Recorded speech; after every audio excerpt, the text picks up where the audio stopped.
আসসালামু আলাইকুম ওয়া রাহমাতুল্লাহি ওয়া বারাকাতুহু। সম্মানিত দিনী ভাই ও বোন, যদি কখনো এরকমটা হয় যে আপনার প্রিয় মানুষ আপনাকে ছেড়ে চলে গিয়েছে, তাহলে কোরআনের একটি আয়াত পড়ুন। ইনশাআল্লাহ সে যত দূরেই থাকুক না কেন, সে চলে আসতে বাধ্য হবে। আপনি যখন এই আয়াতটি পাঠ করবেন তখন তার শরীরের মধ্যে জ্বালাপোড়া করবে, আপনার জন্য অস্থিরতা অনুভব করবে। সে যতক্ষণ পর্যন্ত না আপনার কাছে ফিরে আসবে ততক্ষণ পর্যন্ত তার মধ্যে জ্বালাপোড়া অস্থিরতা অনুভব করতে থাকবে। সম্মানিত দিনী ভাই ও বোন, অবশ্যই এই আমলটি করার জন্য অনুমতির প্রয়োজন হবে।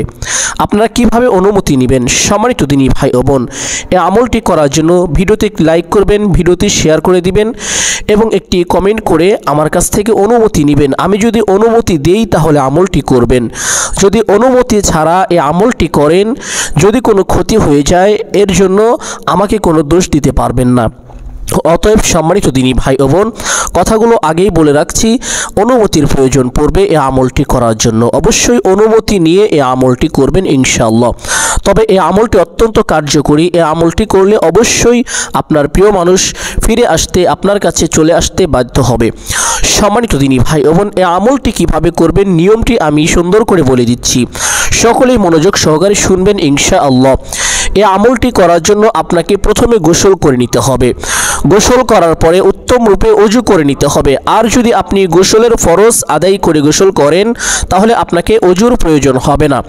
গোসলের ফরজ কিভাবে আদায় করবেন? গোসলের তিনটি ফরজ রয়েছে: কুলি করা, নাকে পানি দেওয়া, সমস্ত শরীর ধৌত করা। এই তিনটি ফরজ আদায় করে যদি আপনি গোসল করেন তাহলে নতুন করে আপনাকে আর ওযু করতে হবে না। তবে তিনটি ফরজ আদায় না করিলে অবশ্যই আপনাকে নতুন করে ওযু করে নিতে হবে। ওযু করার পরে একটি পবিত্র স্থানে আপনাকে আসতে হবে। পবিত্র স্থানে এসে 2 রাকাত নামাজ পড়তে হবে, নফল নামাজ। নফল নামাজ কিভাবে পড়তে হয় আপনারা শিখে নেবেন।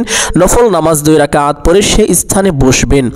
বসে প্রথমে আপনারা একটি দুরূদ পাঠ করবেন। সকলে আমার সঙ্গে সঙ্গে এই দুরূদটি পড়ুন। আমি একবার দুরূদটি পাঠ করে আপনাদেরকে শোনাবো ইনশাআল্লাহ। দুরূদটি হলো আল্লাহুম্মা সাল্লি আলা মুহাম্মাদিন ওয়া আলা আলি মুহাম্মাদ কামা সাল্লাইতা আলা ইব্রাহিম ওয়া আলা আলি ইব্রাহিম ইন্নাকা হামিদুম মাজিদ।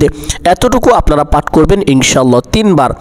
আপনি যখন দুরূদটি পাঠ করবেন তখন আপনি আপনার প্রিয় মানুষটির কথা মনে মনে ভাববেন এবং এই দুরূদটি পাঠ করবেন। দুরূদটি 3 বার পাঠ করার পরে 3 বার ইস্তিগফার পাঠ করবেন এইভাবে: আস্তাগফিরুল্লাহ আস্তাগফিরুল্লাহ আস্তাগফিরুল্লাহ।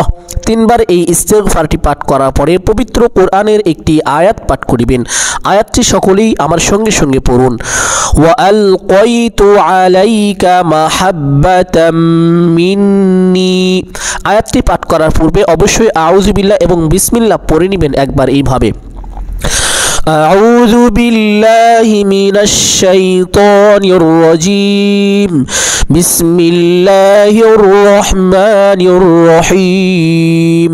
অতঃপর আয়াতটি এইভাবে পাঠ করিবেন: ওয়া আলকাইতু আলাইকা মাহাব্বাতাম মিন্নি ওয়া আলকাইতু আলাইকা মাহাব্বাতাম মিন্নি ওয়া আলকাইতু আলাইকা মাহাব্বাতাম মিন্নি।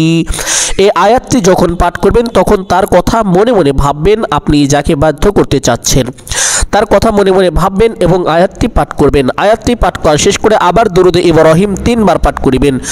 দুরূদে ইব্রাহিম 3 বার পাঠ করার পরে আপনি যাকে বাধ্য করতে চাচ্ছেন তার কথা আপনি মনে মনে ভাববেন, তার চেহারাটি মনে মনে ভাববেন এবং আপনি চক্ষুটা বন্ধ করে তার চেহারার দিকে একটি ফু দিবেন এইভাবে। আপনি তার চেহারাটি মনে মনে সংকল্পনা করবেন অন্তর্চক্ষু দ্বারা এবং আপনি চক্ষুটা বন্ধ করে আপনি তার চেহারার দিকে একটি ফু দিবেন। ইনশাআল্লাহ সে আপনার বাধ্যগতা হয়ে যাবে। অল্প দিনের মধ্যে সে আপনার কাছে যে কোনোভাবে ফিরে আসতে বাধ্য হবে। যতক্ষণ পর্যন্ত না সে ফিরে আসবে ততক্ষণ পর্যন্ত তার কোনো কিছুতেই শান্তি লাগবে না, ভালো লাগবে না। অবশ্যই সে ফিরে আসবে যদি আমলটি সঠিক নিয়মে করিতে পারেন।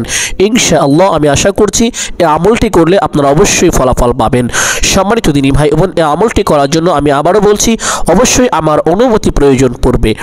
অনুমতি নেওয়ার জন্য অবশ্যই ভিডিওতে একটি লাইক করবেন এবং চ্যানেলটি সাবস্ক্রাইব করে রাখবেন এবং কমেন্ট করে আমাকে বলবেন। আমি আপনাদের যদি অনুমতি দেই তাহলে আমলটি করবেন ইনশাআল্লাহ। ধন্যবাদ, ভালো থাকবেন, সুস্থ থাকবেন। আসসালামু আলাইকুম ওয়া রাহমাতুল্লাহি ওয়া বারাকাতুহু।